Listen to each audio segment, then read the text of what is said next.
Welcome back. This is the Pop Confessional, and today we are doing our first passages. So if you know anything about the channel, which everybody should, because we've been around for so long, um, you know that we are the Pop Confessional. We do take music and react to it. Um, Not just new music, but old music, stuff that maybe me or my parents grew up with. um, I know there's a lot of music that I've heard singles to, but I've never delved deep into them. And today we kind of have a rare opportunity because we have Madonna who came out with Confessions II, and I am such a hardcore Madonna fan. So being able to get new work is a rarity for me. So I got to experience that with y'all and with my sidekick, whatever you want to call us, Mr. Bode, Bodilicious. Say hi. Hi, we're a duo. Duo, the other part of the duo, Bode. Um, we got to listen to the album the other day, and it was really fun to do. It was a really good album. I really enjoyed it. Um, but one number, one track, one record that stood out, that just really caught our eye and had both of us just really wanting to learn more, is Danceteria. And on the Pop Confessional passages, we're going to explore one, two, three, four, five songs by an artist. This actually came um, in theory from Tori Amos because I wanted to delve deep into her discography. But we wanted to start this one off with Danceteria. So, Bodhi, what was your first impression of the full song? Because I know that we got to see part of it in the Madonna film, Confessions 2 film. But what was your first impression of the full song? My first impression of the full song was that it was an immediate hit, an immediate banger, I shall say. Very, as you know, autobiographical, and I love those type of songs so much. Very earwormy, very catchy. The second you hear it, it's stuck in your head. The lyrics are delivered Vogue like style. The references, the names, is chock full of them. And that's what we're delving deep into. Yeah, excuse me. Excuse me. Yeah, I really enjoyed and pointed out and have talked about multiple times since then that I think Danceteria could be her new Vogue. I think that it could be really that impactful. Vogue was really made for the gay community, but it picked up across the board because it was such a good house track song. It was such a good dancer and shaker that it could make anybody get on the dance floor and be able to move. Plus, it has the name dropping, which I kind of love about Danceteria, because for Danceteria, it's not just name dropping beautiful celebrities or models. It's about name dropping people that she knows, that she experienced Danceteria with, that she experienced the 80s in New York with. So I really think there's a lot of similarities between the two, but Danceteria holds its own. It definitely holds its own. Bodie. Uh, yeah, I agree. It really was a mix of all types of music. The the nightclub wasn't just any nightclub in New York. It mixed all the genres, all types of people. You know, fashion, passion people, the people in the fashion industry, queer people, music of all types. You know, underground, punk, hip hop, all that, club music, etc. So yeah, What was the gallery that we looked at? the Tony Shafrazi Gallery, the art gallery, Shafrazi. Shafrazi, Shafrazi. Shafrazi. Yeah. Shafrazi. Um, it was very interesting to me because we read up the Shafrazi because there's a reference to it in Danceteria, and it was a gallery that was pretty common and famous to a lot of the up and coming artists like your Keith Haring and all that. Mm. Um, and she made it out, or they made it out to sound like it was kind of like the pre party. Everybody would go meet up at this museum, see the showings, buy the art if they could. And then everybody got together and went out to Danceteria afterwards and partied it up. And the whole time I'm hearing this, reading this, thinking about this, I'm thinking, oh my God, that was Denny's for us. But it wasn't a gallery, it was a restaurant. It was, Yeah. whatever kind of restaurant. But I was like, oh my God, that's Denny's for us. We all met up at Denny's. We spent our money. We had fun and laughed and got, prepared for the night and went out. This is, of course, before we drank. Um, Everybody has to have that place of community and gathering. And I think that's another reason why Danceteria really resonates with people because she's talking about this place of community, this place of not worship, but this, I guess, kind of worship because you're worshiping music, but this place of getting together and not feeling judged, not feeling condemned, not feeling, pressured by anybody, especially society, for anything. So I'm just really such a fan of this song, if you can't tell. Mm. Um, and I've loved it ever since the Confessions film. I really have. Who were the people? So let's get into who was being named. Yeah, we have a couple. A lot of Madonna's friends who some are still with us, some are gone. Uh, but yeah, I think the first one we hear is Martin Bourgoin. Am I saying his name correctly? I don't know. She says it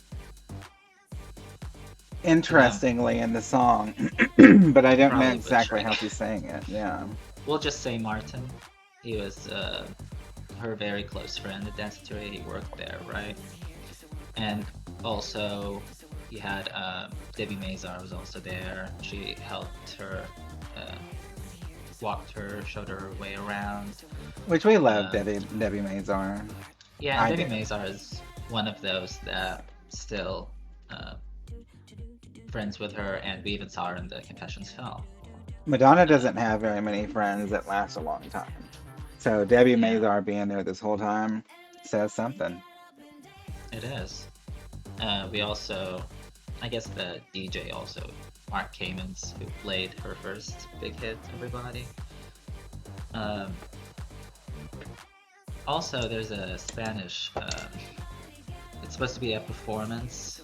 No entiende is what it is, which basically you can't understand, but it's a performance. So she kind of playfully says, "I know you can't understand" or something like that.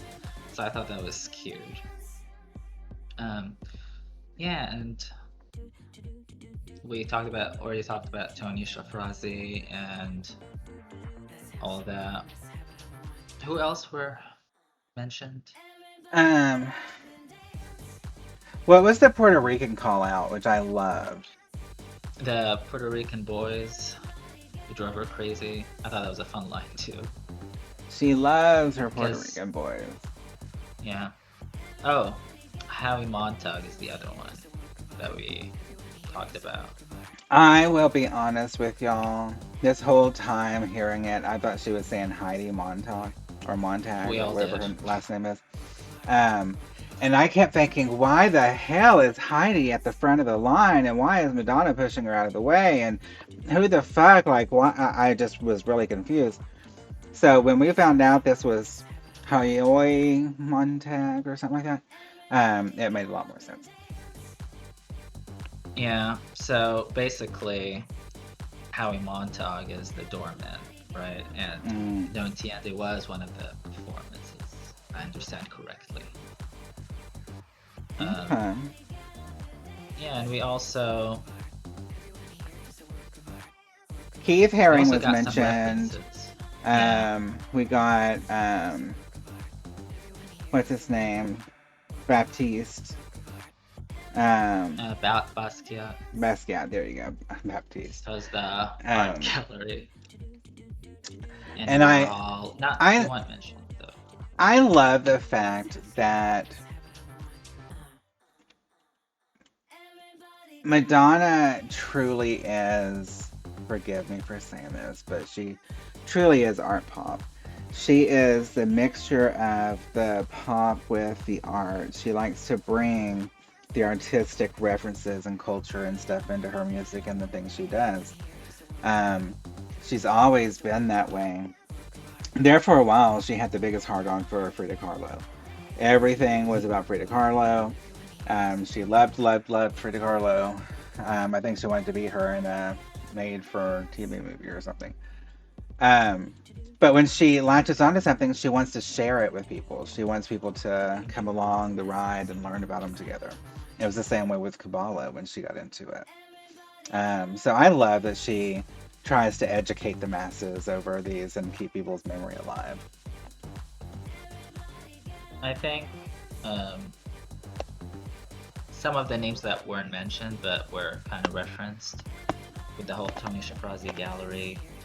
You got people like Basquiat or Andy Warhol. They weren't necessarily mentioned, but they were referenced, I guess. Another one is the Lower East Side, or the Walk on the Wild Side, which is kind of a reference of its own. But I learned that it's also a reference of a Lou Reed song. Of course, everybody knows Lou Reed or Lou Reed, and this is one of the. She even samples the song. Apparently, I didn't know that, and even he receives a credit on the song Mm. because of how influential that line was. So I thought that was really cool. So again, not necessarily name dropped, but referenced. And that's all kind of throws back to New York, 1982, fresh and new Early 80s. Madonna, new to the scene, making all her friends, becoming, what we called back then. I know political correctness is important, but what we called back then fag hags. It sounds like she really attached herself to, all the fags in the New York scene. Um, She had her own boy toy. and because of that, it completely explains why she got so heartbroken in the 80s and 90s because she had made so many friends who probably passed away. Um, so I've always had such a longing for her and her empathy and connection with the AIDS community because there for a while we were losing people left and right. So I know she got affected by that. I know that she did. Um, so yeah, I really appreciated Danceteria. I really thought it was a great song. I thought that they did well with the mixes. Again, I have my own opinion about the transitions throughout the album, but I think this one was a good one. Yeah, was. I think the Uh, transition to Danceteria was good. mhm. Y'all probably can see it in the reaction. I really hope they do a video for it. Yeah, I don't know if we're getting an extended version of that bathroom scene, if we're getting something else. If we ever get one. They filmed enough. I know they had to have had enough for a video for it, like they did the Bring Yeah, Your Love. yeah, because I'd love to see it, especially with the amount of faces in that video. Benedict Cumberbatch. Oh my god, he was so cute and funny in that. He was. Um, uh, Everybody else was almost on their A game. From the guy, from the guys portraying Michael Kamens or Martin, or I don't know if there was supposed to be another. When she bumps into Odessa, Odessa Zion, I think that's her name. Odessa Ozion or Odessa Zion, I'm not sure. When she bumps into her, that's the Howie Montauk line, which was what confused us. But yeah, I don't think that was necessarily, you know, maybe it was really. But Again, the other names, you got a lot of her friends, some people who even popped up with her on tour before, like Gwendolyn Christie, the ever so tall woman in the bathroom stall wearing a suit. The thing I thought that was about fun. the thing about them, because we didn't get to film like a watch party or whatever of the Madonna Hmm. Confessions film, but the thing that I loved about it was just the history of how it happened because she had she always does these after parties of different award shows. She Hmm. does a really big, I think, Oscars after party, and she does a really big Met Gala after party. And she's just really known for these after parties. It's really hard to get into. It's the talk of the town afterwards. They're just the best parties. Well, she had an after party at a club after the Met Gala. And it was very hush hush, and only certain people were allowed to get in. It was very under wraps. It was very like a fortress. Like there was like nobody was allowed to have camera phones and stuff. It was just very hush hush. And a lot of people were complaining because they were like, I always go to her parties. Why am I not there? And come to find out, like Benedict Cumberbatch was there. Sabrina Carpenter was there. You know, rest everybody's worries. They were together in the same room when they did all this. Um, but it was locked down because they had this like 5 hour taping. She wanted to have all her friends and everybody that was there to party and dance it up and stuff. She wanted them to be a part of this movie, this Confessions movie. So it was locked down, and that's why you saw the people in there that were in there because they were invited to this party, this Met Gala party. Exclusive. But, you know, if it was me, I would have been sick and tired of dancing to the same song after like the 20th time. Like, can we change the song? Like, give me another one, please. Even with Um, Danceteria. yeah, even if it was Danceteria, I think 20 songs or 20 minutes is enough. Um, I do want to hear this at the clubs. I want to hear it over the proper sound system and, you know, the visuals with the lights and stuff. I just really want to dance at the club to it. Yeah, agreed. I hope, really hope to God she releases more mixes for this song and even for the singles that we already got. Because Madonna, when it comes to remixes, she doesn't cheapen out or anything. She gives us a lot, so I'm hoping that we get as many mixes as possible. It's necessary. It's a club album. You know. Maybe because it was done all up and there's not really a deluxe version. There's the regular length version and then there's the shortened versions and blah blah blah blah. Maybe there will be a mixed version that comes out. Yeah, maybe because I told you I heard that there was a song with Arca supposedly. I don't know if it's a rumor, if it's really. And speaking of Arca, she pops up in the video, so I think that would be perfect. I feel like if she did a song with Arca, would finally get hyperpop Madonna or something close to it, and I would love to hear that. Or even Shy Girl, because she also was in the video. These hyperpop artists, I think, would have a good collaboration with her. I would love to see her and Charlie XCX do something for the overcompensating soundtrack. Yeah, and we want it to be longer than two. Don't ask for too much. I won't. Um, I won't. Especially after this album, I'm so pleased with the runtime. Let's just say. very much. Very much so. 16 tracks, a little over an hour. Fantastic. Okay, so this is not going to be as long as normal because normally we'll have 3, 4, 5 songs to go over. Today we just wanted to go over Danceteria and give it the credit it deserves. But if y'all have any questions, comments, concerns, anything that you want to know from us, please leave them down in the comments below. We really do want to know feedback on how things are going and what y'all are enjoying, so let us know. And if you have any requests, let us know as well. Just to give you kind of a rundown, I think next is going to be um, Janet Jackson and then Adam Lambert. No, Could we have Adam Lambert first. Adam Lambert first and then Janet Jackson. Something Yeah. those artists are coming along with Michael Jackson, along with David Bowie, along with Prince. If I can ever get him past any copyright restrictions, I've heard he's really difficult. So we're really going to push through some of these artists that I just don't know anything about, other than the surface singles that came out, maybe.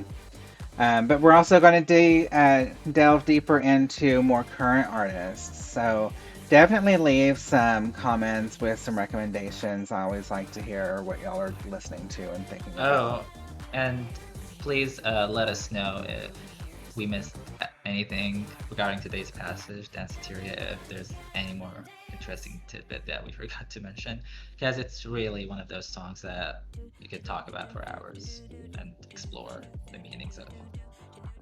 Yeah, I agree completely. Any kind of tidbits is always fun to know. So confess below. Let us know your confessions and we'll get those added into the videos. I think that's it for today, so I'll say goodbye. Say goodbye, Bode. Bye, everybody. See you next time.